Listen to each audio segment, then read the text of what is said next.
Fantasy Sports Station. Welcome into the Sports Bar with Gene Battaglia, where the voice of the Rochester fan is heard. Pull up a stool and join us at 866-4326. This is WGR Rochester, and the Sports Bar with Gene Battaglia is on now. Yeah, we're off and running. You have found us. Welcome to 2 hours of sports talk excellence here in the Flower City, our brand new home. WGR Rochester. Gene Battaglia with you. The Sports Bar 2.0, as I would say. We've got a fun show lined up for you here today. And, yeah, what are you doing at 1 o'clock? What happened to Danger? We'll get to all that. Today on the show, we're certainly going to talk a little hockey, as it's been a great time, right, if you're a hockey fan, to see the sport played in a way that we haven't seen in years. You can make the argument that, my gosh, in terms of skill, that was one of the best games ever yesterday, and no recency bias being a thing. Our first guest on the new show, Paul Hamilton, will join us at the bottom of this hour from WGR Buffalo, and, of course, covering the Buffalo Sabres. Sabres are back in action coming up Wednesday night, playing at New Jersey. We'll talk to Buffalo Plus 13 Whams, Dan Fates, in the 2 o'clock hour today, as Dan will be headed to Indianapolis for the Combine. Dan, of course, also a former hockey player. We'll talk a little puck with him as well. And we have time for your calls. The number remains the same, 866-4FAN, 866-4326. You can hit us up on X, WGR Rochester being our handle. And we are also on YouTube and Twitch, just to kind of say hello as we're working in the new graphics. I go over to the 2-camera, and that looks really kind of sharp there. We're seeing, we say hello to our fine producer, Tim Schneider. Good afternoon, Tim. Hello, good morning. Hello, good morning. You're here as wearing his Amerks sweater. Tim will screen your calls, and we'll be off and running. And, gosh, how many times will I make a mistake today? Whether that is identifying the station wrong, Tim calling you Danger, will that happen on the show today? Or maybe even, as I did in Danger's in the building today, saying, well, I can't wait for the Combine because, after all, we'll hear from Bean and McDermott tomorrow. I'm like, wow, no, we will not hear from Sean McDermott. If we hear from Sean McDermott tomorrow, that is going to be a story I will tell you. But, yes, soon enough we'll be in football season for sure. Now, before we get to the hockey, before we get to the sports, before we get to all the stuff that you're going to be coming for here every afternoon, let's just kind of reset here. First, let me introduce myself. I am a Rochester native. I have been on this station here for 9 years now with Mike Danger, and it was a lot of fun. Mike Danger and I both have different jobs at this company. Mine is I'm an account manager. If your account would like some airtime, please reach out to me when I'm not on the air. I'm here to help you. Mike Danger is someone that not only was doing this show, he was managing 98PXY. He was managing stations in Norfolk and Richmond, and at one point Sacramento, and another point in New Orleans. And if you listen to our show over the years, yeah, that doesn't make for, having in terms of continuity, not a great thing. This opportunity presented itself, though, and it was around last football season where, hey, maybe Danger will become the head of programming here for Odyssey Rochester, meaning the operations manager. You're overseeing not just this station, 96.5 WCMF, Break Room, 92.5 WBEE, B Morning Coffee Club. How about Spazzano and Sandy on 98.9 The Bus? By the way, that's kind of an interesting angle that Sandy's going to report to her husband. Not my problem. And then 98PXY, of course, and Danger for years was on PXY, was on the Buzz. So for anybody that wants to say, hey, there was some problem with Gene and Danger, not at all. Not at all. Danger got a promotion.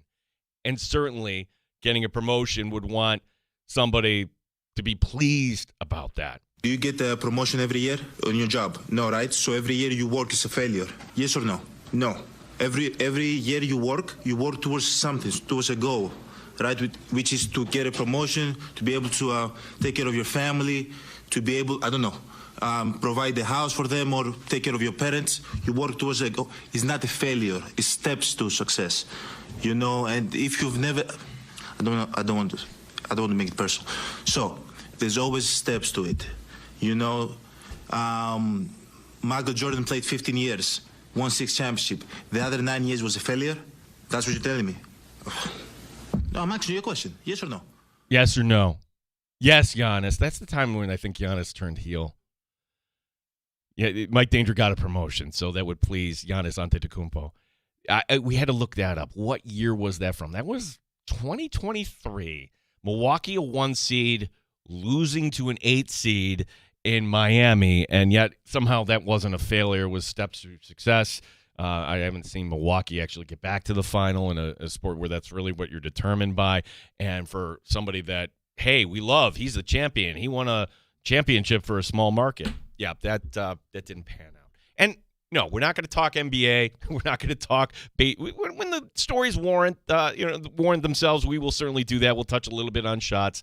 We will talk some sports though that has to do with Western New York. And if you were watching, and hopefully you set your alarm, if you're not a hockey fan, how could you not be entertained yesterday? How could you not be entertained?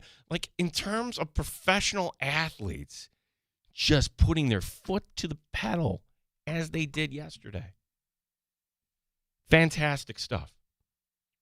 But to finish up then again on Danger. Danger is now the operations manager. And then kind of another moving part here was, and then we found this out toward the end of last year, that, hey, the network formerly known as CBS, Infinity Sports Network, was going to go by the wayside. Okay, that not great. And when we heard the new lineup, okay, what do we want to run with this, or do we want to try something new?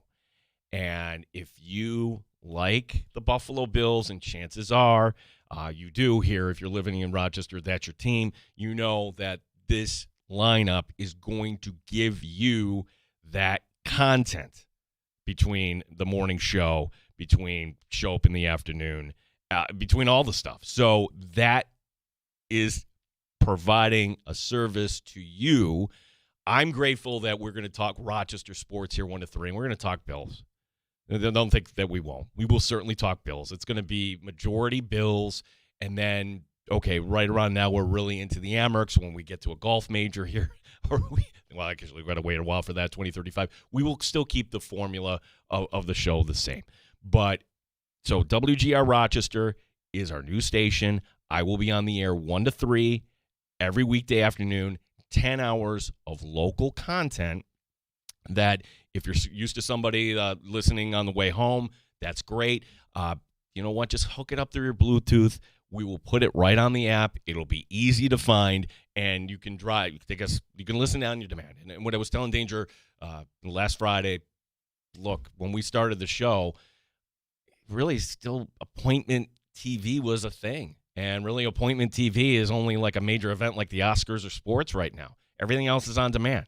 And in the audio world, that's kind of where it's going to. And we're going to put out 10 hours based out of Rochester right here. Think of us, as a afternoon sports talk show, or if you want to think of it another way, a 10-hour podcast based out of Rochester, New York. Whatever the case may be, you will be able to access it right here. The sports bar, we decided to keep the name because, you know what? I like the imagery. I like the motif. I like the idea that some of your best times with your friends, you may just be hoisting a cold one, and you may be watching the game together, and you're talking sports. And that's going to be the point of this show, is that we are going to be talking sports here together here. And I always welcome your calls at 866-4FAN, 866-4326, the newly remodeled sports bar here on WGR Rochester. Talk about a Rochester angle. It was Thursday. We had Don Stevens, 40 years, voice of the Rochester Americans, in studio. And that was kind of cool because they brought in the Calder Cup. Calder Cup was on display Friday at the Blue Cross Arena. And with that display at the Blue Cross Arena, they wanted to kind of just promote it a little bit. So there was Warren, the PR director, with his white gloves. And no, I did not pick up that Calder Cup and hoist it and carry it around. I never won the thing. But it was fun to have it in hand. And then while this is going on, the gold medal game for the U.S. women is also going on. And wow, the timing of this, and knowing that, okay, it's going to go to overtime and we're going to have different rules of 3-on-3. And it was at that time Where Don said, okay, this is fair. This is really what we want. We're used to kind of the Stanley Cup rule, 5-on-5. Guys like, no. And I'm not going to do a Don Stevens impression. No, that's not what we want. If you are coaching these teams, you knew the rules going in, did you not? These are the rules going in. And that's the point. For John Cooper to be going out of his way to be pointing out that the Stanley Cup final is 5-on-5 and 3-on-3, insinuating that it's not real hockey. Okay, sure, we can all agree on that. You knew that going in. And that is what we call here in the sports bar the language of losers. You lost. And when you lose, okay, the best thing is here's how we can get better moving on. Like if you're coaching a team, whether that is at the youth level, high school, college, pros, or Olympic, it's a basic message. And for John Cooper, somebody who's won Stanley Cups, to serve that up, and I know maybe you didn't give enough cooling off time, but as my buddy Mike Rotolo, who joined us also last Thursday, pointed out, didn't you beat Chechia on a 3-on-3 in overtime? Yeah, didn't that format kind of help you along there in the medal round? Unbelievable.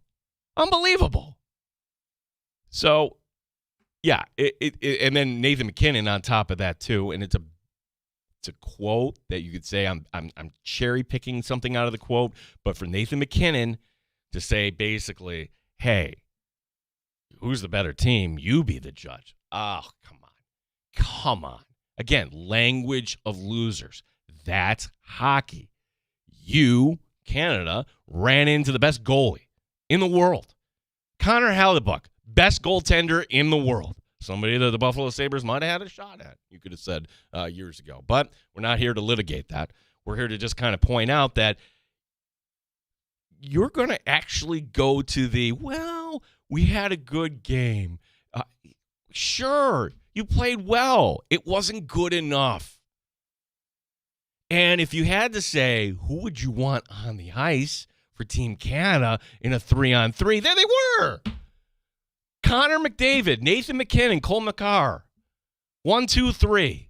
And it wasn't like Jordan Binnington gave up some softy. That's the thing that I think we're all kind of worried about, right? Like, oh, this is going to end up on like some fluky goal or something like that, and everybody will hang their head. No, just kind of got beaten. Hughes with it. I'd also point out, too, hey, Canada, you have a 5-on-3 advantage. Maybe you might want to score. So I just found that disappointing because if that's one program that I always thought kind of took the high road, but then again, maybe they just haven't experienced losing like this, and they don't know how to handle losing. Like if you bring it back to the Buffalo Bills, like say for instance, are as a fan, I gave you license as a fan to say we got hosed on that call on Cooks. Cooks catching the ball, rolling over. Or did he catch the ball? Did he not?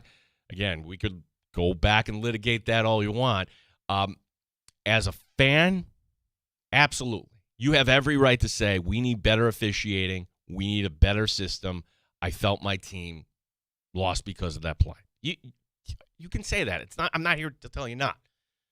However, when Sean McDermott kind of went way out of his way to the point where he does that, and then at the end he calls up the Buffalo News and saying another thing about the officiating. Like, no.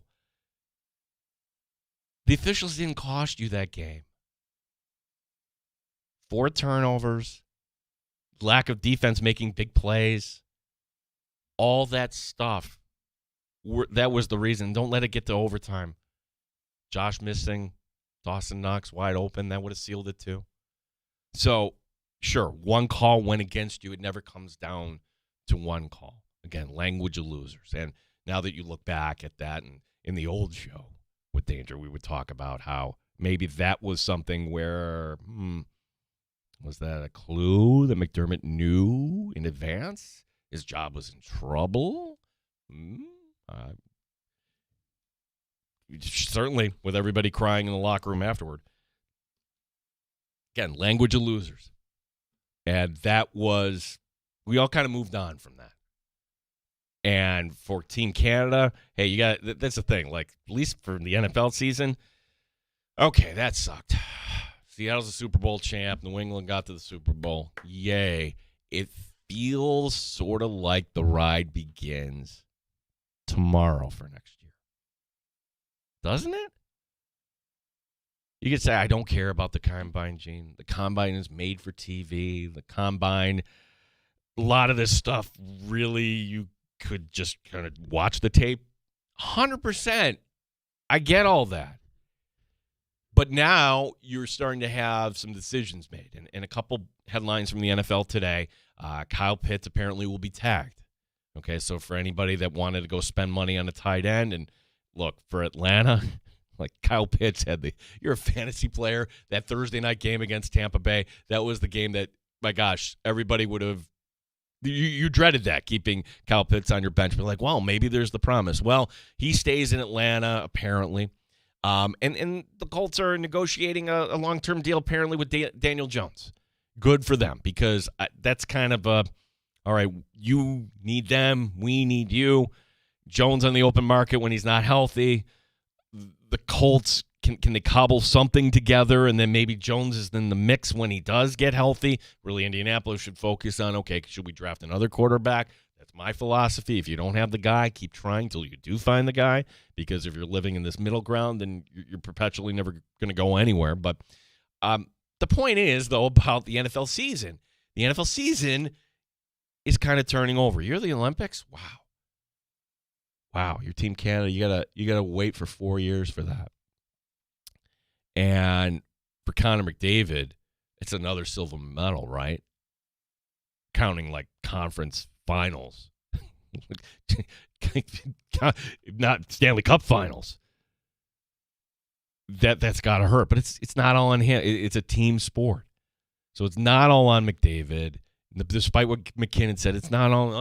Honestly, it's just good hockey, great hockey. Paul Hamilton will join us here in just a few minutes, as well. We will kind of break down that game we saw yesterday. How do we go forward? And then also, hey, finally, we're a little more than 48 hours from the return of the National Hockey League, and the $1 million question: how is this Buffalo Sabre team going to look after this long extended break? When we last saw the Sabres, I thought that was a team that was more concerned about catching their flight on time for Cancun. That was a sellout crowd on a Thursday night against Pittsburgh, winnable game, and the effort just wasn't there. Young team, I suppose that'll happen. You could say that's hockey, sure. But now this is for real. 25 games to go. 25 games condensed into basically a 6-week period. This is going to be unbelievable. And these guys are going to be, they're going to be tired. And how does this Sabre team come flying out of the gates, first game in New Jersey, and then, there's going to be Hughes getting, he'll be honored, I'm sure. And when you get back to Buffalo, you'll have Jack Eichel back in town. So, yes, this will be a lot of fun talking to Paul Hamilton here coming up in just a little bit. The Amerks, by the way, there's a gap. I would say last year the gap really wasn't all that much, right, between Rochester and Laval. And now it's widened, and there are various reasons. Health, young players going up to Buffalo and doing what they're supposed to do, graduate from this level. And it's minor league hockey in a nutshell. So the Amerks are still, very much in a good position to make the postseason. Don't get me wrong. But do we want to make the postseason, or we don't make a long run? I want to make a long run. I kind of like getting to the conference final against Hershey. I always wondered what that would be like. And on the heels of that 96 reunion, boy, that took you down a path, did it not, if you're an Amerks fan? You're thinking about, boy, those were good times. What was it like to win a Calder Cup? And the league was much smaller then. But the objective is still there here in Rochester. And I'm hoping we all get to see that. And for Don Stevens, I would hope this ends up being one last good ride for Don Stevens. Some things are still the same. The phone number, 866-4FAN, 866-4326 is our number. I'm sure at some point we'll get around changing that. Our handle is new, WGR Rochester. And I'm very proud to say, first 20 minutes of the show, I did not misidentify the show. I did not call Tim Danger, did not do any of that. The sports bar remains, though. Sports bar 2.0, if you will. We'll talk to Paul Hamilton from WGR Buffalo. I think we just call it WGR. We'll ask Paul for that. Again, 866-4FAN is our number. My name is Gene Battaglia here on WGR Rochester. So much action, we couldn't fit it all in.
Sabres back in action coming up Wednesday at New Jersey following those Olympics. Wow.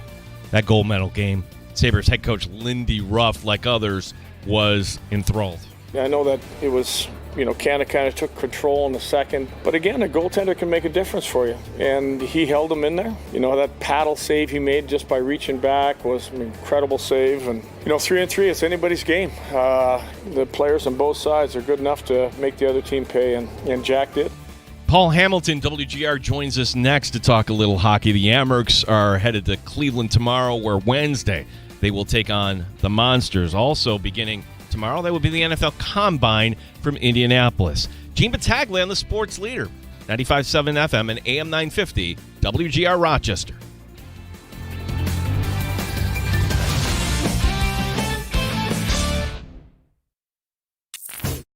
Straight up with no chaser. You're in the Sports Bar with Gene Battaglia on the Sports Leader, 95.7 FM and AM 950 WGR, Rochester. Yeah, we roll on here as we are in day number 1 of the new show. Welcome once again. Sports Bar now heard weekdays 1 to 3 here on WGR Rochester, and I had it right in my notes. Didn't mention this first segment. And I'm a fan of late-night television and kind of the history of it. And one of the worst mistakes I think ever in show business was here you had this guy, Johnny Carson, for years that people loved, right? And it was time for him to retire. And, hey, the longtime fill-in host gets a crack at it. That was Jay Leno.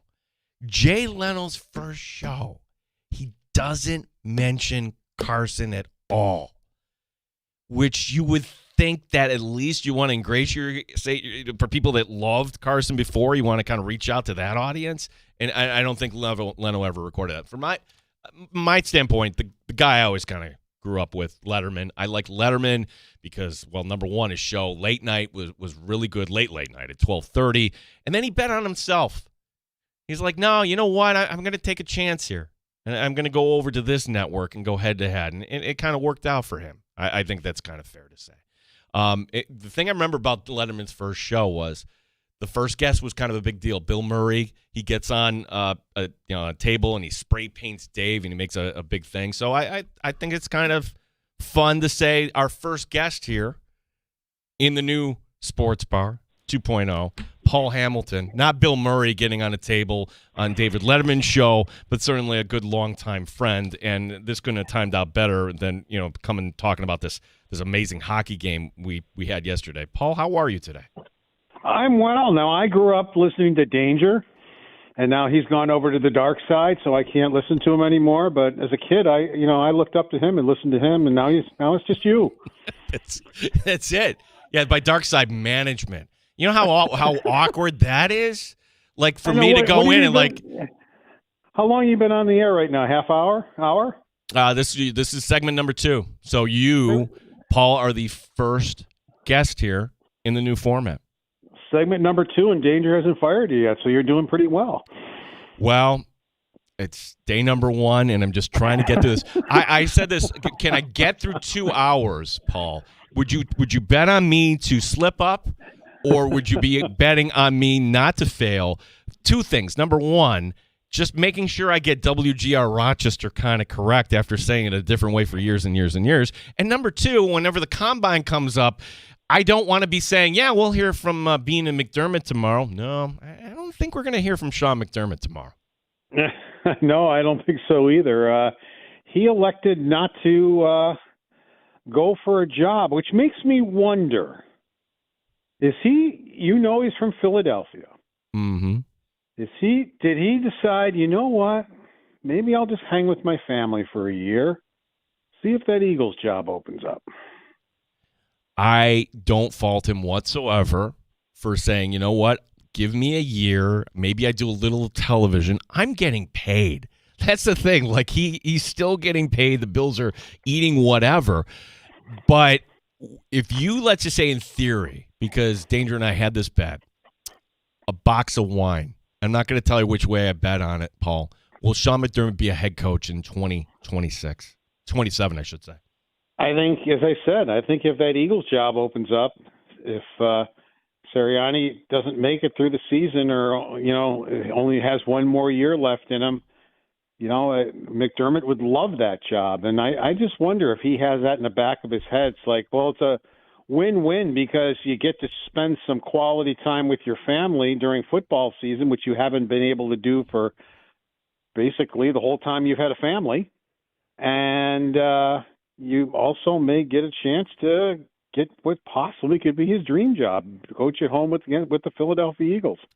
I'm all for him getting another chance, and if he's going to get another chance, why not? In a position to succeed. I'm not somebody that's going to say, no, that would be wonderful for him, Paul, and it would be great, too, if the Bills did a little better, and it'd be great if we invite John to talk some Sabres, and there's a puck here today.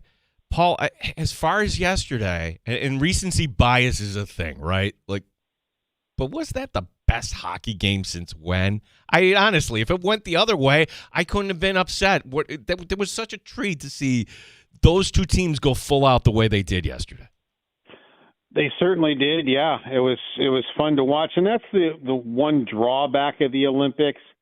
There's so many bad games leading up to this game because there's such a difference between, let's say, Canada and Italy, and it's just so a lot of those prelim games are just like yawners. And it's, I didn't watch the girls until Canada-US. I watched their prelim game and I watched the regular because in the other games that the other girls teams or women's teams, I should call them, are just non-competitive.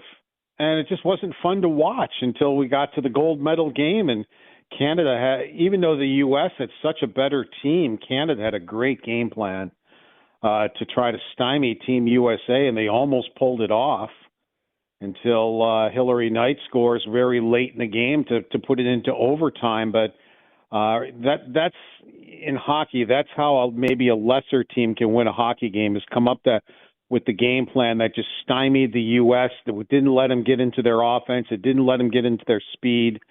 And talking about the men's game, I thought Canada was clearly the better team, and I felt it the whole way. I know a lot of people in the lead up thought maybe Team USA was better and had more talent, and I kind of thought, any team that comes at you with a center position of Crosby, McDavid, and McKinnon, I don't see how that team loses. Now, I knew the U.S. had better goaltending and probably a better defense overall, but Matthews and Eichel, they aren't chopped liver, and both I thought had great tournaments. But we're talking about Crosby, McDavid, and McKinnon, and I just couldn't see any team even touching them. But the U.S., they got the goaltending that they had to have. I mean, let's face it, Canada got goalied. They also, Team USA, killed off a minute 33, 5-on-3, and only gave up one or two grade A chances during it. I thought they did a phenomenal job of desperation penalty killing there, and a great job, which proved me wrong. I was beside myself that Trocheck and Miller made that team. I didn't even think they were close to deserving it, but in the end, they proved me wrong. I mean, they were part of that 5-on-3, and they were part of a penalty kill, which I know for a fact, killed all the penalties throughout the whole Olympics, which I think was 17 penalties, either 17 or 18. And Miller and Trocheck were a big part of that. So, they get the last laugh because they did deserve to be there, and they were an integral part of Team USA. But the job that Hellebuck did, and it just makes me think again that the Winnipeg Jets just play him way too much. He gets over 60 games almost every year, and by the time the Stanley Cup playoffs roll around, I don't know if he has much left. I mean, his numbers in the Stanley Cup playoffs are horrendous. I know I looked him up, put it in my article, and I don't recall. It's something on the lines of like 24 and 34. And the goals against is, I believe, 2.90, and the save percentage is right around 900. Take a look at his numbers in the Four Nations, which he lost But they were 2-1, and his numbers were excellent, like 1.5 or something like that, goals against. And then look what he did here in this Olympics, where he's like 1.18 and a save percentage of over 950. But here we are. We're in February. We're not in April after 60 games. He hasn't even played 40 games yet. And he's shown both times that he has been in this major competition in February where he hasn't been played to death, showed he indeed is the goaltender that won the Hart Trophy and has won all these trophies and considered the best goalie alive. And in the regular season has shown us that time and time again, but for whatever reason hasn't been able to do it in the playoffs. And I firmly believe it's because Winnipeg plays him too much. Paul Hamilton, WGR. You're just WGR, Paul Hamilton. We're WGR Rochester. Just so I got to get this straight. Well, I'm Rochester today. You're Rochester today, yeah. Paul, we were joined Thursday by Don Stevens, and it was cool when he came in.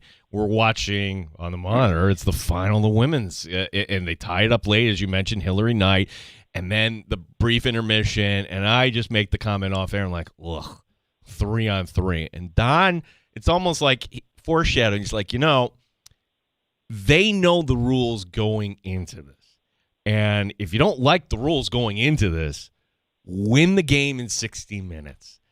So with that being foreshadowing for what would happen actually on Sunday, what did you make of Cooper kind of bringing up the 3-on-3? Because, yes, what he's saying is true. We'd rather have the 5-on-5, but anything kind of like that, I just kind of took his sour grapes there. I didn't, because he said exactly what you just said. He goes, we knew the rules going in. So it's not like it's any surprise. He goes, I am not at all blaming this for us losing. He goes, all I'm doing is saying I don't like the format for a championship. But he said exactly your same words, that we knew the rules coming in. And so he goes, I have zero problem with the way we lost. Those were the rules as they were supposed to be.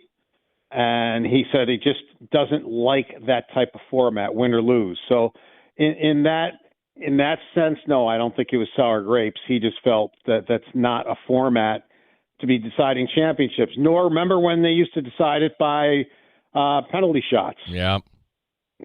No. Yeah. I don't want a gold medal decided by penalty shots. When Miller and Crosby went at it, it was a 4-on-4 overtime. Well, that's not what the NHL does, but it's also not 3-on-3. So I don't want to see 3-on-3, and I would be the same way, win or lose. I would not be happy with the format. Paul, it was a break for the Sabres, but not for hockey fans. And yes, you pointed out that some of those opening games were not very attractive, but we do have an unbelievable schedule coming up for the NHL here with all these games compacted, 25 for the Buffalo Sabres. Let's start with Tage Thompson. Like your thoughts here on Thompson coming back as a gold medalist. Do we know when he's going to rejoin the team here? And my gosh, for him to have that sort of experience, like in the back of my mind, I'm like, okay, this is great that the Sabres could be in the postseason. Do they have enough experience? My gosh, you could make the argument that going through what Tage Thompson did will just suit the Sabres just fine when it comes to a first or a second round or whatever matchup Buffalo will have its way coming here. Well, Team USA got back last night. They had to fly to Miami because of the storm. They were going to fly to New York. And there's no storm in Buffalo, so there is plenty of opportunity for Tage Thompson to get to Buffalo. But as Lindy Ruff said today, he goes, honestly, there's no plan right now. We don't know what's going to happen. He goes, imagine what those guys are going through right now. And they may wind up at Trump's address tomorrow. They've been invited to it. I think tomorrow. It's tomorrow. State of the Union. So, and most of those guys on Team USA are Trump fans and would dearly love to be at the State of the Union and be a great honor to them. So, it's so that they could wind up there. Well, if he winds up there, is he going to be in New Jersey? especially when it's hard to get to New Jersey because my flight's already been canceled. I'm not going to be in New Jersey. They couldn't rebook me until after the Sabres game started. That was the first time they could get me on a plane. So unfortunately, I'm going to start the road trip in Fort Lauderdale. But, so he doesn't know, first of all, is he going to be ready to play hockey after this whirlwind? Or do they have to give him a break maybe? And if you remember other Olympics, I think there have been players that didn't jump right back in the first game. I can't tell you who they are, but I do know it's happened. But as Lindy also said, he goes, knowing Tage Thompson, he's going to want to play. So he goes, there just is not a hard plan for him right now. He doesn't know how this is going to go down. So maybe Tage Thompson doesn't play until Fort Lauderdale when they play, in Sunrise when they play the Panthers. So Lindy Ruff doesn't know whether he's going to have him or not. He does know that he's going to have Luukkonen and Norris and not going to have Benson. So that's the injury update for you. And Darlene was there today. He got to town yesterday. He actually said he watched the third period in the overtime on the airplane. So he's back, practiced today, said he's feeling great other than the fact they lost, but got a lot out of the Olympics and really enjoyed his time. And now he's ready to, really get going on the rest of the season. I guess he said he talked trash in the locker room to some of the guys, building up the Sabres, especially Raymond from the Detroit Red Wings. Because we asked him about, what if you got in a series against Tim? Because Raymond was probably Sweden's best player other than Dahlin. And he goes, yeah, we talked about it. He goes, I would love to play the Red Wings because I hate the Red Wings. I always want to beat the Red Wings. And he goes, it'd be great. And play him? He goes, I'd love to beat him too. So I said, were you talking trash in that locker room? Yeah. They know the Buffalo Sabres are coming. It's the Storm, Thompson. Who knows if Jack Hughes will be? I was wondering how that would be. Potentially the first game back for him and getting. And he got to visit a dentist before pretty quick. I'm getting back too.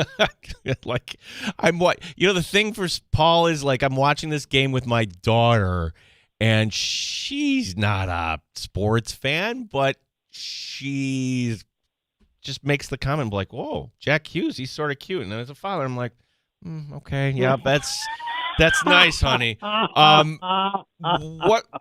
What do you think a game like that can do for the sport, Paul? We've had other times, 1980, of course. Do you think we could get a bump here? Because I felt this way, the possibility last year with the Four Nations tournament.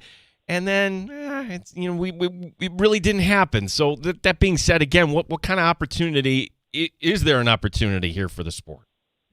Remember when the women did so well in soccer, Mia Hamm, and they won, and we really felt that this was really going to be the start of women's soccer in America, and it never got the bump that we thought it would. And I was thinking, watching the women win the gold, and what role models they are for young women who want to play hockey across the nation. But hockey at least is growing, both men and women's hockey. So, I wonder how much that helps. They showed a video of a kid's practice. I don't think they were any older than 10 years old. They might have been younger. And there was a big Jumbotron TV at the end of the rink with the game on. And as soon as Team USA scored the goal, all the girls started throwing their gloves up in the air like they're the ones that won. It was a really, really – and Hillary Knight was watching that along with the rest of us, it was after they won. It actually put her and her teammates in tears to watch that, just to know, the impact they're having on young girls in hockey. And I think the same can happen with the men. I mean, the U.S. development program – look at what they're spitting out now. Tage Thompson was in there. All the good young USA players, Matthews, McAvoy, they all were in the program. And Norris was on. I was looking up when Samuelson was in the World Junior Tournament. Norris was on that team. So the Hughes were a big part of USA hockey. Thompson, he's always saying, well, they got Greenway. Yeah, I played with him. I was teammates with him at USA Hockey. So USA Hockey has really, really grown to the point where Team USA regularly wins the World Junior Tournament, and now they've won the gold medal at the Olympics. Fantastic stuff. And to think, too, like Connor Hellebuck never played more than, I didn't realize that until I heard it yesterday, more than Double-A travel, and there are a few tiers. He never played the top tier. For every kid that doesn't get that opportunity for whatever reason, hold on to those dreams. Maybe you could be the next Connor Hellebuck. Paul Hamilton, our guest from WGR here, the newly named WGR Rochester. My name is Gene Battaglia. We're here 1 to 3 weekdays now. Paul, to wrap up about the Sabres, what do you think here? Like this, you've been around practice here. They've been at it since Wednesday, but we haven't had anything like this in recent years where you've had this break here. So how do you think this team will be coming out here as we begin this really brutal stretch of games coming up here to close out? Yeah, this is new for all the players. I mean, for 10 days to 2 weeks, they're out on the beach. And then they come back, and they're in the middle of a season. And then they come back and have a full week of practices before there's a game. They've never been through anything like this before. Like, stop the season. Go on vacation. Take your kids out to the beach. Go, if you're Josh Dunn, head on over to Italy and go watch your sister and your girlfriend. One plays with Team USA, the other plays with Team Canada. I saw a clip from Dunn's father who called him Benedict Arnold. He goes, yeah, Benedict Arnold's going to sit with us.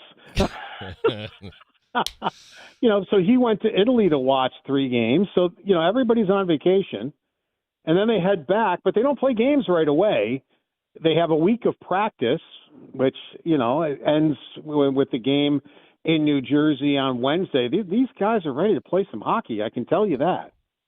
Paul, for being the first guest here on WGR Rochester, I don't have an appearance fee for you or anything like that.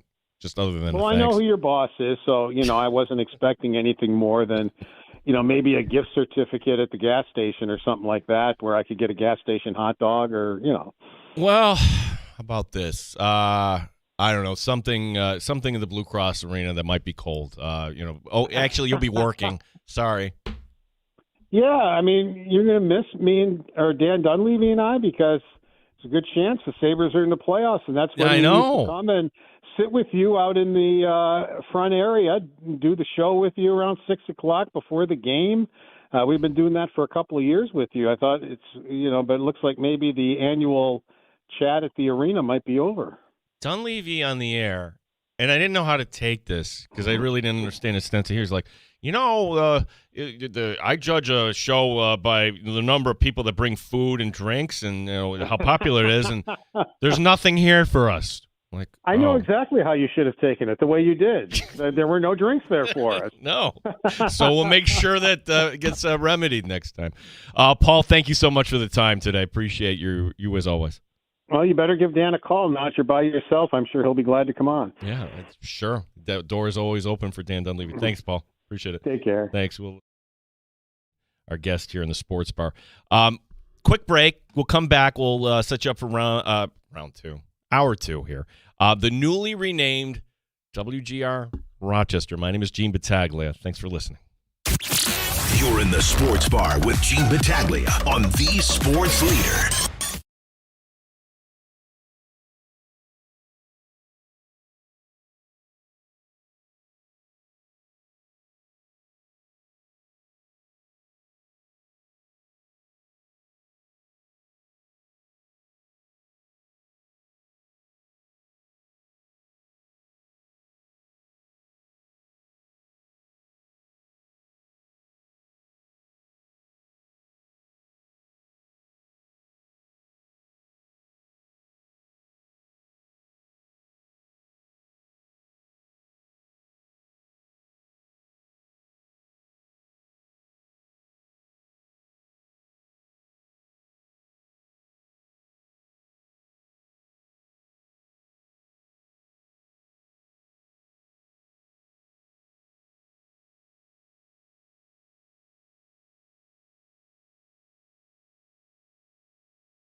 Join us, 585-866-4FAN, 866-432-6, The Sports Bar with Danger and Battaglia on the Sports Leader, 95.7 FM and AM 950, The Fan, Rochester. Oh, no. Terrible take, Timmy. Tim. That's not me. It's not you. That's not me. I'm not hitting the buttons. I have nothing to do with what's Dude, in front of me. like you see that? No, as soon I as don't I heard see that, it. I'm like, oh, if I saw no. it, if it said it, I would not have let that happen. No. Don't you accept responsibility. Don't be like Nathan McKinnon. Like, I cannot be blamed who's the for better this. team? I Who's cannot the be better blamed team? for this. The people above me were supposed to fix it. I'm supposed to play the buttons in front of me. I'm playing the buttons in front of me. It's the wrong button. I cannot be held responsible for that. 866-4FAN. The number still remains the same. If you're wondering what is all this, this is the newly renamed WGR Rochester. Hi, Gene Battaglia with you. Wait, what happened to Danger? Danger's now in management. He said goodbye. It's all over social media, so we're totally cool. But I love our regulars in the sports bar, and you can call, you can text, you can write to us on YouTube as Alex did. Gene made a power play on Danger. You might be onto something, Alex. That was funny. Like, Terry Pagula, I don't believe in power plays. Yeah, but isn't that kind of the way it kind of looks from the outside? Chris writing, and need a presser with Gene and Pizza Dude. Interesting, terrible take. Timmy is the new personality on the sports bar. No, Tim has been around. We don't need a press conference for that. Thank you, Krim. Chris also writing, and Danger did an admirable job. Not, again, picking on Terry Pagula. We have who do we have on the line? We have our boss on the line. What? Wait a second. I thought we got rid of you. I don't want to hotline the show on its first day, but I know how uncomfortable Timmy could be in there, and you're throwing daggers at him for something that is completely my fault. Gene, you didn't think you could get rid of me that easily, and of course this was a power play. Chris is right. The more you say it's not a power play, the more we know it's a power play. If it were a power play, would I have put you through? You can't get rid of me that easy, pal. You're having second thoughts. You're John Sterling all of a sudden. You're all of a sudden going to want to come out of radio retirement or whatever it is. Now, Paul Hamilton, you heard Hamilton. You've crossed over to the other side, buddy. I know. You're in manager. management now. And let me tell you something. I feel horrible because that one is on me. That's not on Timmy. You've been very diligent about saying the call letters properly, giving out the proper call sign for the radio station. Everything's been good, Gino, except for that, and that's on me. And, even when I'm not there, I'm still finding ways to screw up the show. So I'll work on that on my end, and you continue on. Great show so far, buddy. Thank you, Danger. That is operations manager Mike Danger coming in, helicoptering from high above, just like a helicopter parent would. See, do you feel better now, Tim? I was ready to make you accept blame. I never felt bad. I knew that was not my fault. I am just simply sitting here hoping that things go well. It didn't go well. We'll fix it. We'll be better moving forward, all of us. Dan Fates will join us bottom of the next hour. Real quick, Lindsey Vonn on an Instagram post today said she nearly lost her leg. It didn't get amputated. Apparently compartment syndrome is the reason, not to get into it. That was a bad idea from the get-go. And some people were just, try this out on a torn ACL. Like, are you kidding me? Does this woman want to kill herself? Thank goodness she's okay. But honestly, it felt almost as if, hey, this will draw big ratings to watch Lindsey Vonn on an ACL go down the hill. Here is her being helicoptered after tearing her ACL just 2 weeks ago, ladies and gentlemen. Just a bad idea. And somebody should have stepped in. But, again, for Lindsey Vonn, these Instagram posts now, I'm sorry, we're going to pay less and less attention. That's just kind of the way news cycle goes. We will have shots coming up. Shots at 2 p.m. Yeah, that's a good idea. Shots, a carryover from the old show. Things that outside of the Bills and Sabres we can kind of get to here. Some of the fun stuff. We'll catch up on the Amherst as well. Again, our number 866-4FAN. This is WGR Rochester.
HD2 and W239BF Rochester. The sports leader. 95.7 FM and AM 950 WGR Rochester. An Odyssey sports station. Welcome into the Sports Bar with Gene Battaglia, where the voice of the Rochester fan is heard. Pull up a stool and join us at 866-4326. This is WGR Rochester, and the Sports Bar with Gene Battaglia is on now. Yeah, hour number 2. High stepping along here as we are bringing you sports talk in the Flower City. Good afternoon. New time, rebranded station. Again, just the bullet points here. If you are just new, and I feel like I have to reset this every so often, welcome. It's a privilege and an honor to be talking sports with you in my hometown of Rochester. I'm an Aquinas grad. Went down to the city thinking, hey, I'll be working, after I get out of college, and then came back up and I met the executive producer, and she said, "You're staying here." I'm like, okay. And you know what? I couldn't be happier. We have 2 kids, both are at the age of, okay, are we ready to launch? Come on. Some parents might know what I'm talking about. I mean, they're 22 and 20. So one is in college at Alfred State. My daughter works in special education. And for now, she's just saving up some money. So that's our family. We're on the west side. And I've been privileged to call RIT hockey now since 2008, both in the men and women. And since 2016, Mike Danger and I did a show in the afternoon drive slot from 3 to 6 every afternoon. It was a blast. I look back at some of the things we did and some of the stories we broke. And, yes, change can kind of suck sometimes, right? And I'm telling you, everything's going to be fine. I'm telling you that we're going to work our tail off. We have take Timmy in a new role here, doing mainly behind the scenes, doing some things to help and produce this show. We still have Dan DeLorean. We still have the team here. We still have Meg Danger from above. He is now managing the stations here in Rochester to give you better local content. Now, as far as the WGR thing, hey, what do you like in Rochester? You like the Bills, right? Yeah, everybody nodding their head. Well, this is what GR will give you. And the Sabres, by the way, hey, they're relevant. Talk to Paul Hamilton. 25 games here to go. Can they make the postseason? That should be a lot of fun. We'll talk to Dan Fates, 13-win Buffalo Plus. He'll be coming up at the bottom of this hour because the Combine will be coming around. So, again, grateful to be given this opportunity to be in this slot 1 to 3 weekdays, and grateful to you, the Rochester sports fan, for making us a part of your day. So, shots, some of the things that we didn't get to here. The 2030 winter games, they're going to be like these games, by the way, spread out. France will be the host. Events in Alps and in Nice. Speed skating could be in Italy. It could be in the Netherlands. It's going to be all over the place. But we're ready, though, right? That should be a lot of fun. And maybe Haley Wynn will be on that team in 2030. Haley Wynn getting a gold from Webster. Pittsburgh's Chris Lillis, hey, won a gold in the mixed team aerials, which I don't even understand how, as a youngster, you get started in something like that. But for the idea that you had somebody starting out at Bristol Mountain and now is a gold medalist, the idea that you had somebody at Webster Ice Arena that's now a gold medalist, I put our town up against anybody. What do we have, a metro population of 1 million? And legitimately producing 2 gold medalists, producing NBA stars, not just role players, okay? But Isaiah Stewart's such a force, producing, I don't know, a guy who probably would have been the World Series MVP had the Jays won, or the playoff MVP, and Ernie Clement. And Ernie Clement, very, very proud. So when I tell you that we're going to be Rochester-centric on this show, you better believe it. Yes. Somebody will have to tell me no on that, okay? There's a non-negotiable for me, right? That's where we're going to come through our lens, through our eyes. So congratulations to Haley. Congratulations to Chris. And congratulations to all the Winter Olympians. And the sign that was a good event, it left us kind of wanting more. Like, I didn't tune in to the closing ceremonies. I never do. The opening ceremonies I'll be in, but the closing ceremonies are kind of like, the few minutes after New Year's, with Dick Clark before, and now, with Ryan Seacrest or whoever you choose. It's like, yeah, it's New Year's, and then, okay, that's it. Yeah, okay, well, that's it. Extinguish the flame. Everybody go home. And we'll do this again in L.A. For the summer games coming up in 2028. Now, in terms of things we don't get annually, well, the next one coming up, sign me up. That's going to be coming up here at the start of next week. That's the World Baseball Classic. Now, disclosure here, and I try to be authentic here. And first time this was around 3 years ago, I was like, oh, come on. This is made for TV. Stop. Rob Manfred. Hate you. No, I'm not tuning in. And as you kept seeing the highlights and you kept seeing the passion, some of these games, particularly ones in Miami, you're like, yeah, by the end for the United States and Japan, yeah, I was totally in. So the World Baseball Classic is going to be returning. The opening round, March 5th through the 11th, 4 sites, Tokyo, Houston, Miami, and San Juan. The championship game will be March 17th in Miami. So this doesn't go all that long, just basically 2 weeks. Team USA will be playing in Houston in a pool of Mexico, Brazil, Great Britain, and Italy. And maybe that was part of it, too, last time around, because when we're joined by Paul Hamilton, hey, the Olympics are great. And he's like, yeah, the final were great, and the last medal round, yeah. Those opening round games, like, okay, Canada, U.S. against Italy, what are we doing? This is not interesting.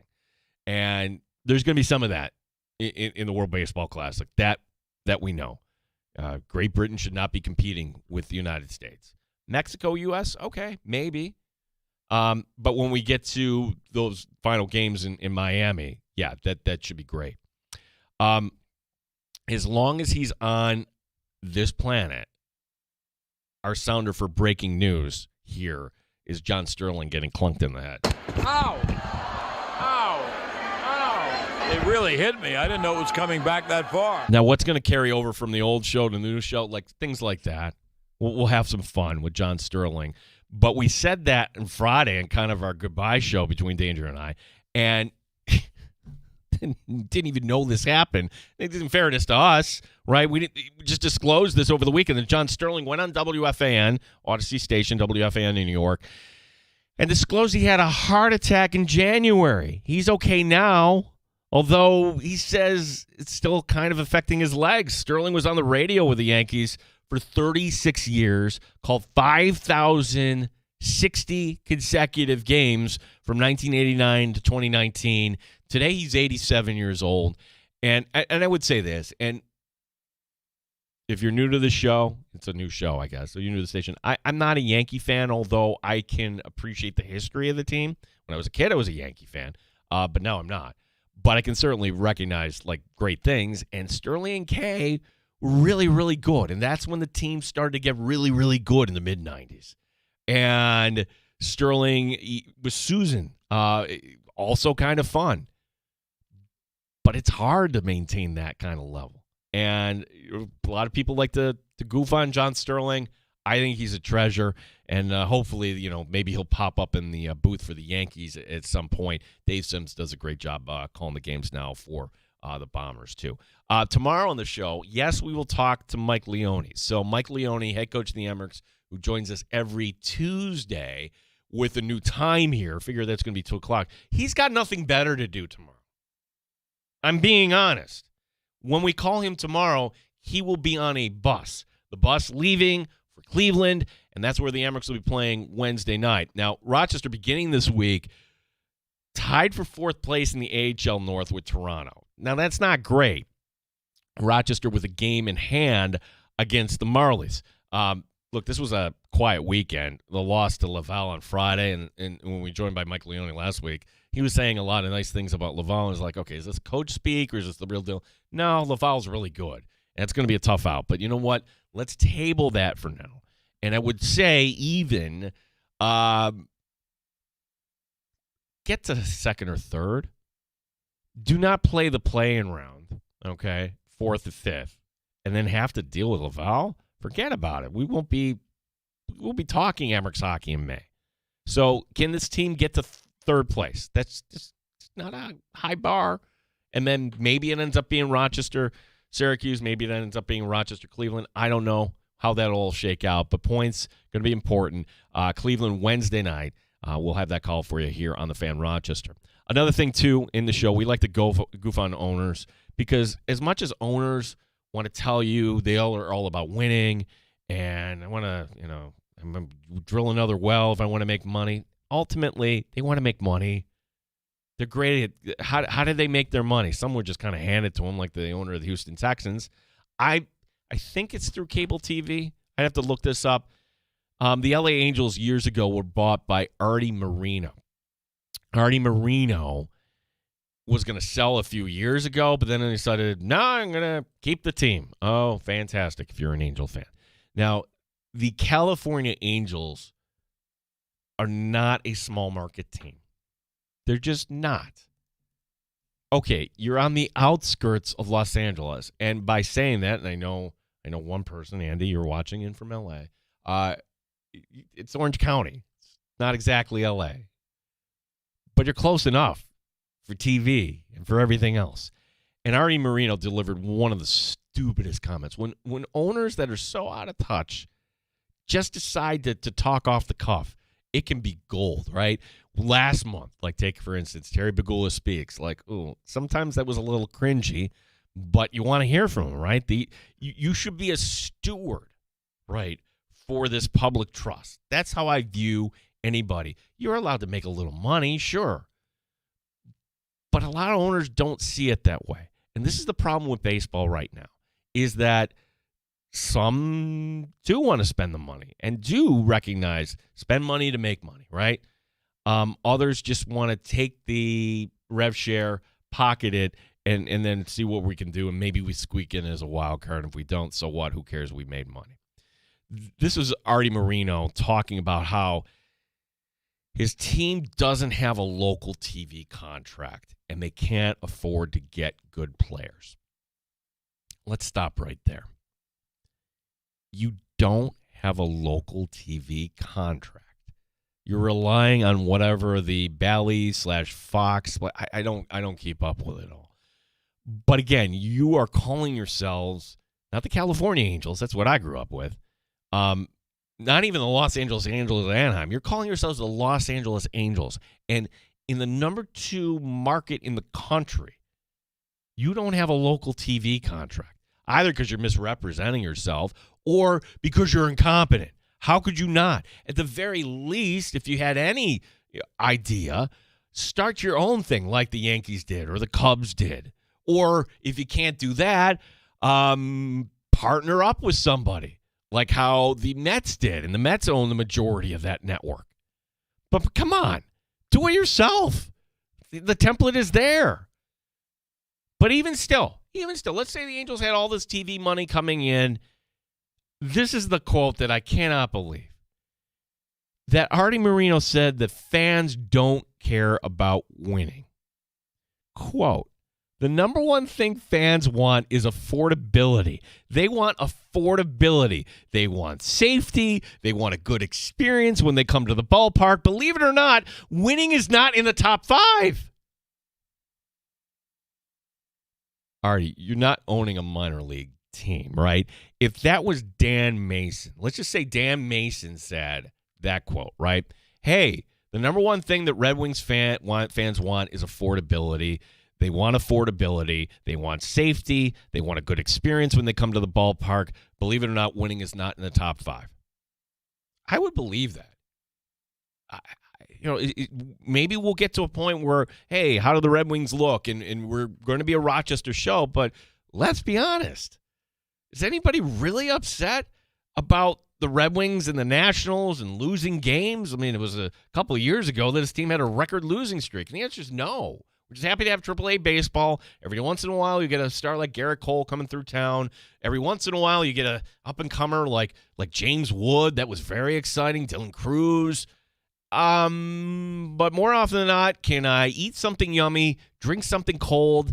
Are they playing cool music? Hey, it's Rochester. We're outdoors. We just got done with a long winter. That, to me, is Red Wing baseball, and they do a fantastic job with that. But we're not talking about the Rochester Red Wings, are we? We're talking about the major leagues.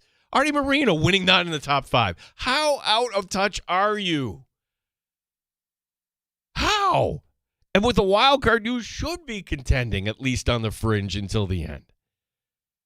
It's just kind of a shame because the Angels were this franchise where they had Rod Carew, and they brought in all these free agents like Reggie Jackson and later Dave Winfield. I mean, they were always kind of competitive. And then you go to the Mike Scioscia years with Tim Salmon, and they had some. They get to the World Series. They actually won one. Anybody remember that? What happens after that?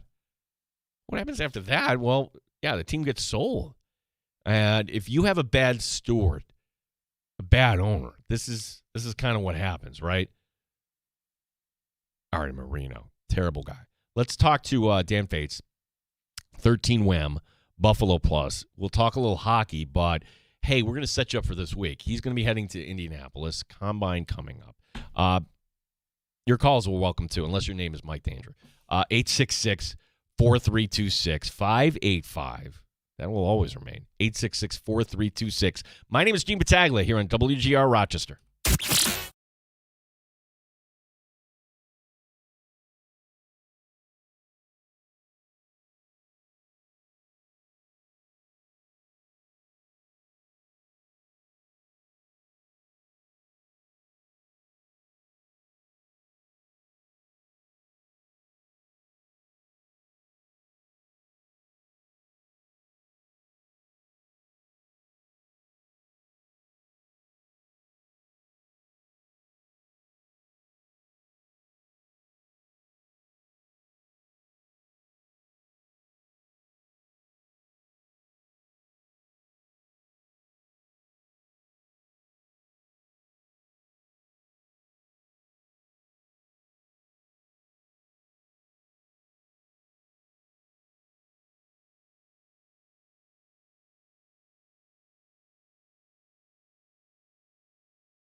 And that the insulation in your windows has failed. Talk to the pros at Window Nation.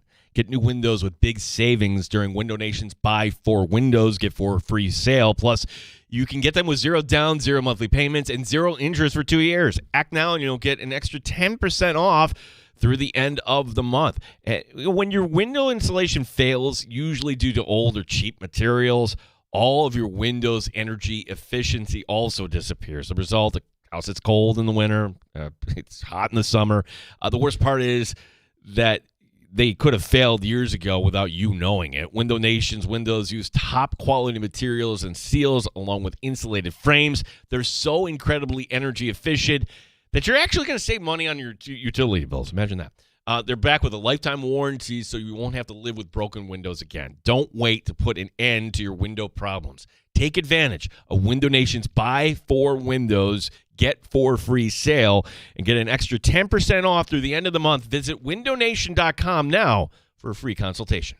If you need a winter warm-up, go to Market View Liquor for the best selection, price, and advice.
Sports Update.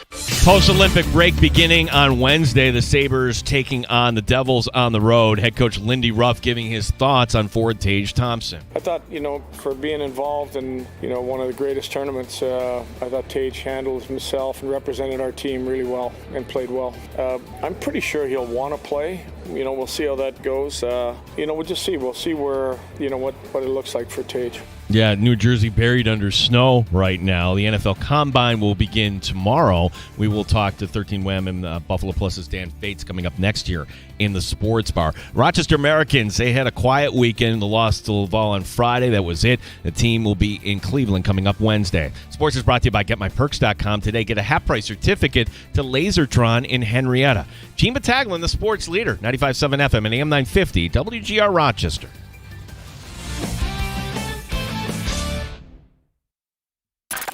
Raising the bar on Rochester Sports Talk. You're in the Sports Bar with Gene Battaglia on the Sports Leader. 95.7 FM and AM 950 WGR, Rochester. Trying to figure out, the dynamic here. Welcome once again. Where before I had somebody to reel me in if, my Mets fandom got a little out of hand. Maybe it'll be terrible to take Timmy at some point as we welcome in our next guest. Former Section 5 grade, former Fredonia Blue Devil, Buffalo Plus and 13 Wham, Dan Fates. And Dan, look, just if I get a little out of control when it comes to the Mets Brave stuff, you hung up on me once. I promise never to hang up on you again. How are you today, Dan? That was probably the best introduction I've ever gotten. We're working. We're about continuous improvement on this show, Dan. That's it. You looked at the tape, you went back, and you made adjustments, and you're better than ever. That's it. Or maybe somebody, and literally he's in above. You've never been to our studios, I don't think. His office is right above our studios. It's kind of weird, working with somebody, but then, they're also kind of your boss. Can you relate to that in any way? No, not at all. Not at all. All of my bosses, we keep a very separate relationship and friendship, Before we talk about the Combine, Dan, just how great was that hockey we saw yesterday? Yeah, it was awesome. To see the best players on the ice in the world, I think that was great. I think people forget that for 12 years there weren't NHL players. So to get that taste again and to see that on the ice, and you got a taste of it with the Four Nations a few years ago, and that kind of felt like the appetizer, but you were already looking ahead at what was going to be in the Olympics. It was awesome. And then not only that, you know how much it means to those guys and what it means for youth hockey in the United States. And then also you just had the moment afterwards with Johnny Gaudreau and his jersey being carried around the ice and his kids on the ice. That was special. And that's when, my allergies were acting up and it got a little dusty in my house, because I think every person can relate to that. And I think that's one of the cool things about the Olympics is you get to see the human side and what athletes and teams struggle with and what they've overcome. So to me, that was the coolest part. How do we rank as a community that just produces athletes? Because I think it's noteworthy that, hey, there are 2 gold medalists, Haley Wynn, Chris Lillis, and but then if you kind of layer in, we have these stars in the NBA. We have an Ernie Clement. If we want to take credit also for an Abby Wambach or a Brian Giunta. I mean, for a metro population like ours, Dan, I think we do pretty well. Absolutely. And it's the cooler it's been is when I was growing up, playing, youth sports and things like that. If you wanted to be great at hockey when I was coming up, it was you went to Syracuse or Buffalo. And so now to see what Bishop Kearney Selects is doing, they had a ton of Olympians, and to see what that is being, and to know that the great talent that's here in Rochester is getting to stay in Rochester longer is really cool to see, because like you said, whether it's Thomas Bryant or Isaiah Stewart or Ernie Clement and all these guys, Jalen Pickett with the Denver Nuggets, all this stuff is just so cool to see.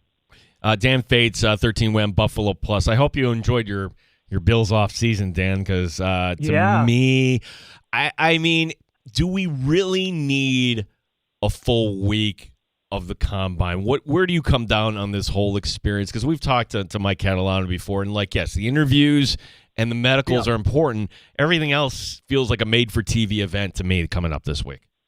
Yeah, it's classic. It's it's how the NFL has a announcement to announce when they're going to announce their schedule. Like this is what they do. They find ways to squeeze money out of everything. I personally, I'm very sad to be away from my 3 young daughters and my wife. I will say this is probably one of my favorite weeks of the year. It is mind-boggling to me how every year the entire NFL world shows up in Indianapolis. And, we're getting off the plane and we see former defensive line coach Marcus West.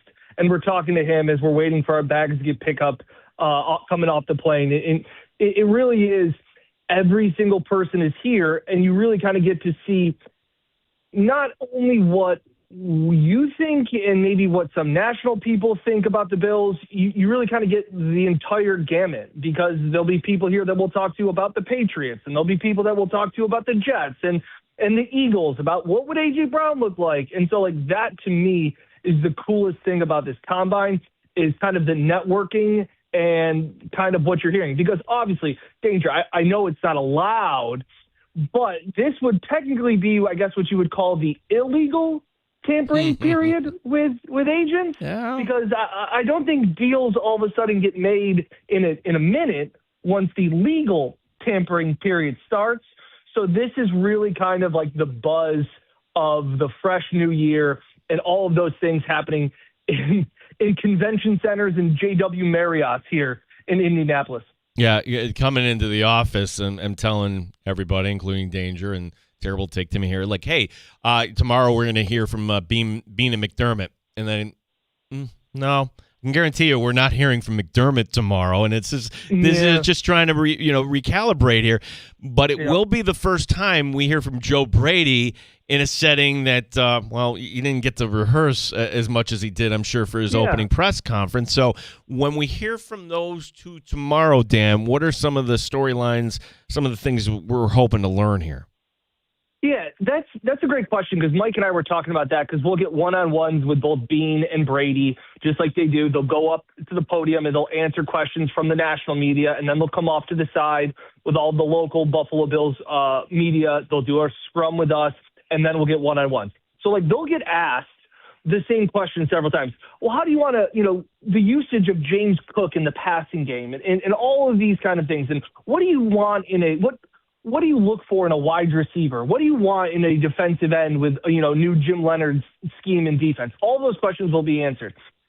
Mike and I were like, we do kind of want to see deeper than that. We do kind of want to hear, obviously we're going to talk free agents. We'll talk Josh Allen. We'll talk about the offensive line, re-signing Connor McGovern or David Edwards. All of those kind of things will be talked about, but those will be answered, early on when they're at the podium.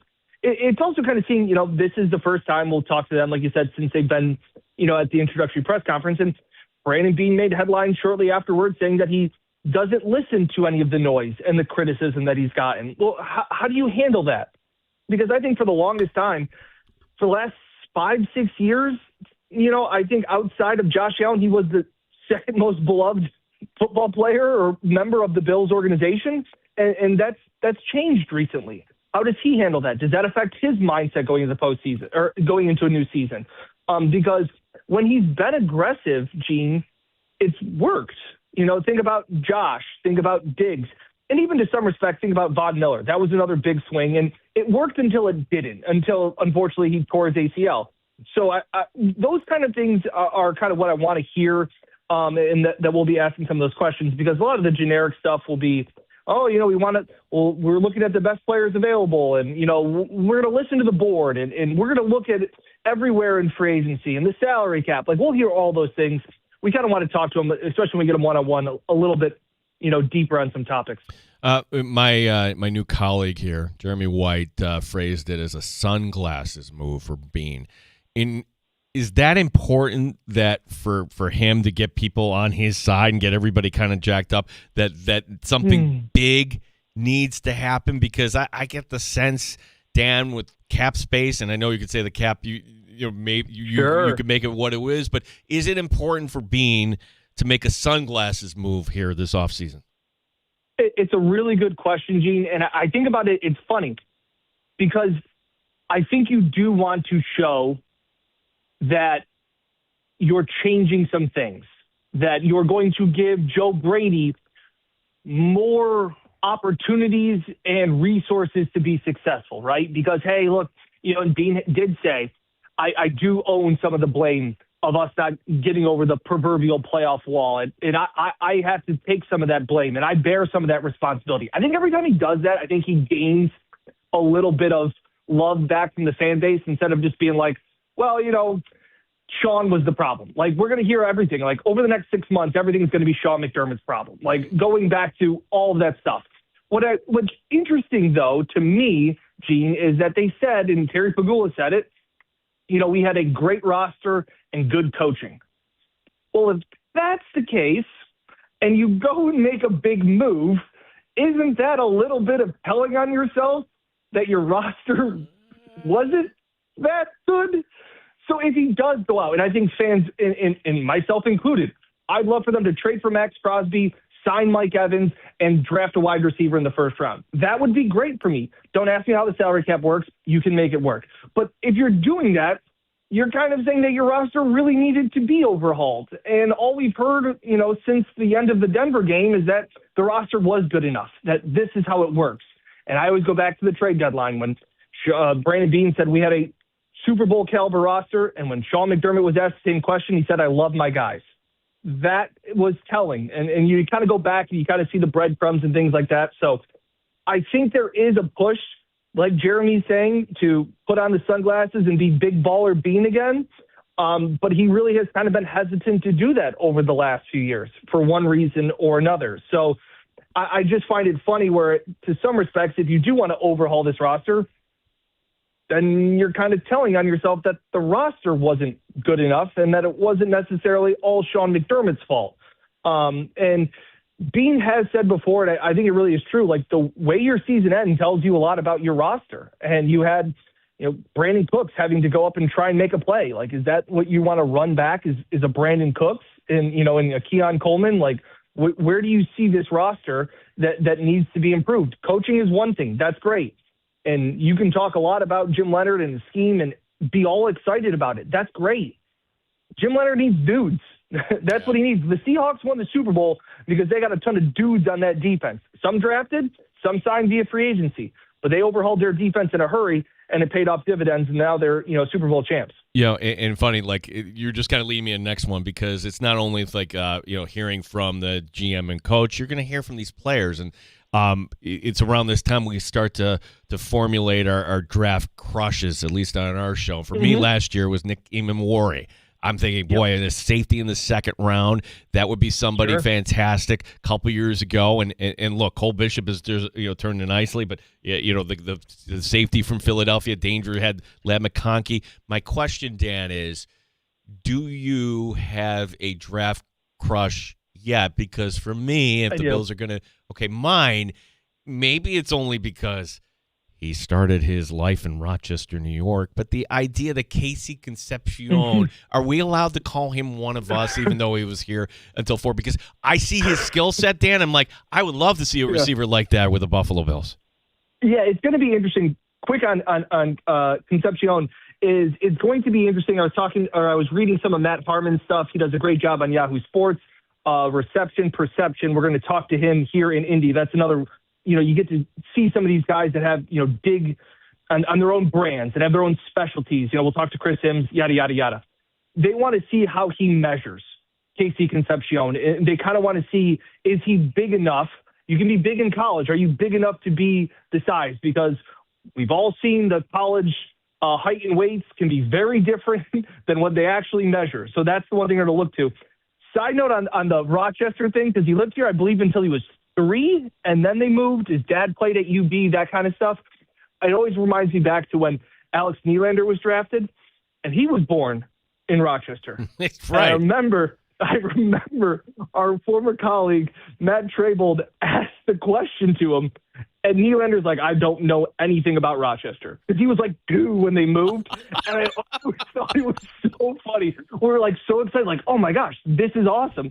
And he's like, I don't think of anything about Rochester. I was a baby. None of it. I had no real ties to it. And we were all like, that was kind of a disappointing answer there, Alex? It's funny. Like, I have a Nylander story too, because it's our first year doing the show, and we're doing a live broadcast from the Meet the Amerks, and okay, great, we're gonna talk to Alex Nylander. Remember his dad, first round draft pick, and he comes to us, and he's 18 years old, and you realize, there's a lot of growing up here to do, Dan.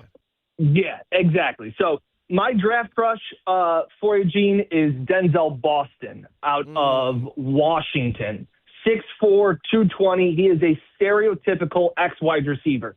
And this is something we'll get into over the week. I want to talk to some people and kind of shopping it around. Like, you always hear about players being versatile, right? They can play inside and they can play outside. I always make that comparison. For years, I don't care about how versatile you are. I don't care if you have all these tools in your tool belt, if you have one tool that you use really, really well. And so, Gene, to your example that you can relate to, if you're a pitcher that throws the ball 102 miles per hour, I don't care what your changeup is. I want you to throw the fastball 102 miles per hour, and I want you to throw it 80% of the time, because that's all that matters. So when I see a guy that has a unique top-end trait, like a Denzel Boston, who can just be on the outside. His dad was David Boston, former Dolphins wide receiver. The guy was built like a tank. And I just see that. And in the 4 years he played at Washington, he had to sit behind Roma Dunze. He had to sit behind some NFL players. And when he got his chance, he was really good this year. And in 4 years, he's had 5 drops.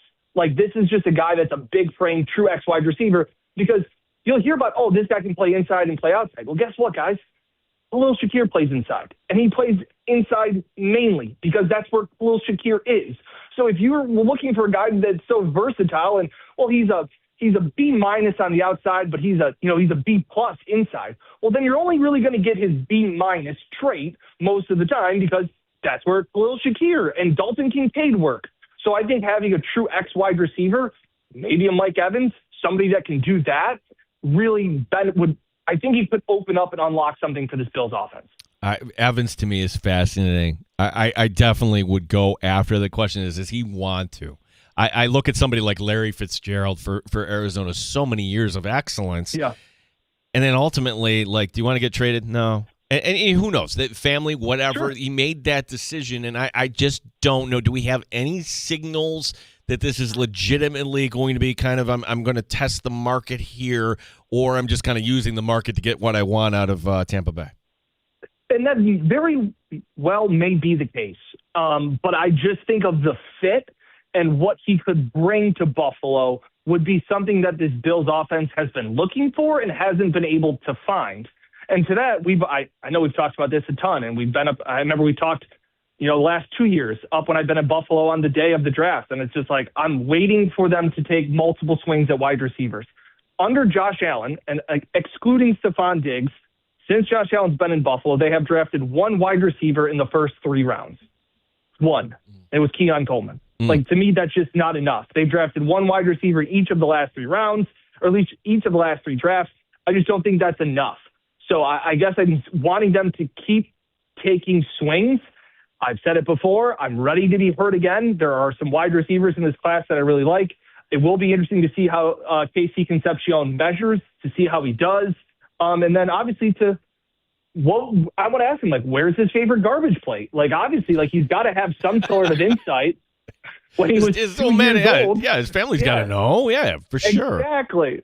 So so it'd be interesting to see how all that goes. And like I said, they need to rework a lot of things on defense because they're losing a lot of guys. So, like, the turnover can kind of just be natural, but they also have to rework some things on offense, because I think we all saw that last year just wasn't good enough when it came to matter, like I said.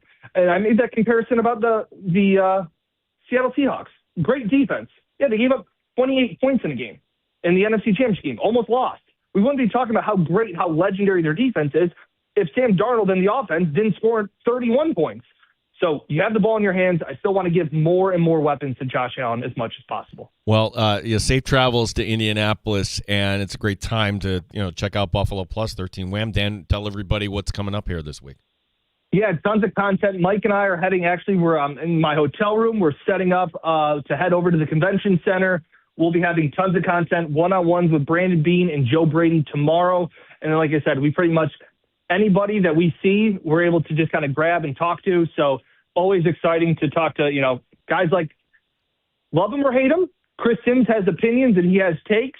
We'll talk to Matt Harmon. Like I said, we'll talk to a bunch of people here in Indianapolis, and it'll all be on the Buffalo Plus YouTube channel. Like, comment, subscribe. And just for our sake, BetMGM has the Mets to win the division plus 700, the Phillies at plus 800, and the Braves at plus 850. Dan, so I don't know what the Braves did to an ancient burial ground, but whatever they did, I would like them to change it. What is it? Not do it anymore. Schwellenbach, he's out now. Is that what it was?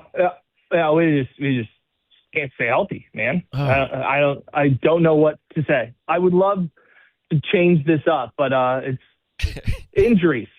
Is it like the 49ers where they're next to some power plant and they don't realize maybe, it? Maybe. But I don't want to hear from you, out of all people. Like, I'll keep you in check on this show. You just have me on whenever you need me. Yeah. Look, Dan, I'm just saying, lower your expectations. And at some point, that's your forte. At some point, like, nobody's better at lowering expectations than Gene.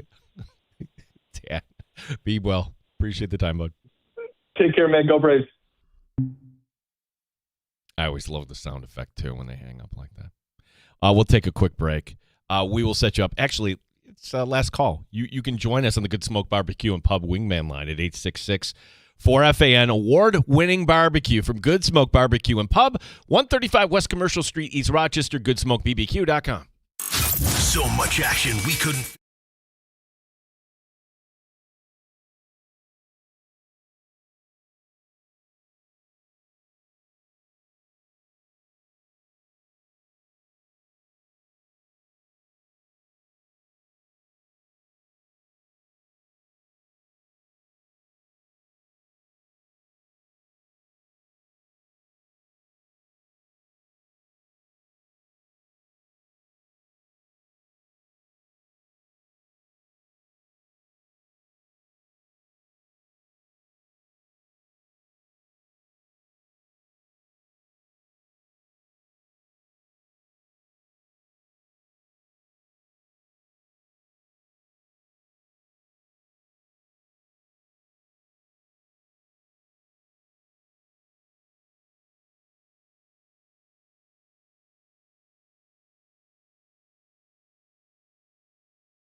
You're in the Sports Bar with Gene Battaglia on the Sports Leader. 95.7 FM and AM 950 WGR, Rochester. Yeah, it's a fresh coat of paint here. Welcome to WGR Rochester. Gene Battaglia, new time slot. We're here weekdays 1 to 3, bringing Rochester sports talk excellence it deserves. 866-4326. Mike and Seabreeze here in last call. Mike, good afternoon, buddy. Sodas Bay today. Sodas Bay. Not Seabreeze. Not Seabreeze. You know, you know what it is? It's just I'm thinking of warm places. And I'm kind of ranking them in my mind. Maybe that's because it's closer, but I love sodas too. Mike, how are you? I'm very happy to be following you to the new time slot and the new station. As long as there's somebody like you out there talking local sports with an emphasis on the Bills, Sabres, then throwing in some Red Wings, Amerks, and Nighthawks, I'm with you, man. Congratulations and good luck. Hey, thanks. I appreciate that. Is Mike good support? He's come out to some of our local events. Good guy over at Bishop Kearney, and yeah, that's gonna be our formula here. We're gonna talk Bills because that's really what we have the number one passion for here in the Flower City. But it's going to be a little bit different than some of the other shows that you hear on WGR. Meaning, we are going to talk about things that are local. I am going to bring up names like Haley Wynn. We'll talk about Isaiah Stewart and Jalen Pickett. We will talk about things that matter to you here in our town. Now, tomorrow, kind of along those lines, the coach. He will join us in the news time slot, Mike Leone, although he'll be on a bus heading to Cleveland tomorrow. Mike Leone, Amerks head coach, will be joining us in the sports bar, as well as Matt Perino, who will be out in Indianapolis. And Matt has been with us since he came back to Western New York since day one, and just grateful for his time. And he'll give us his insight. Matt Perino Shop Podcast and the Syracuse Post-Standard. That'll be in the 1 o'clock hour. I am going to get to the end of the show with no errors. How about that? Unless I unknowingly slipped up something. Fate's called you danger. That's the only error that I counted all day. I counted that too. I was going to let that one go, but you had to bring that up. I was listening. You were listening. The guest and then we had our one mistake on this side. That's fine. Tim Schneider, our fine producer of the show today, wearing the Schneider number 10 sweater. Also, Jody Gage will be stopping by later in the week. That's going to be a lot of fun.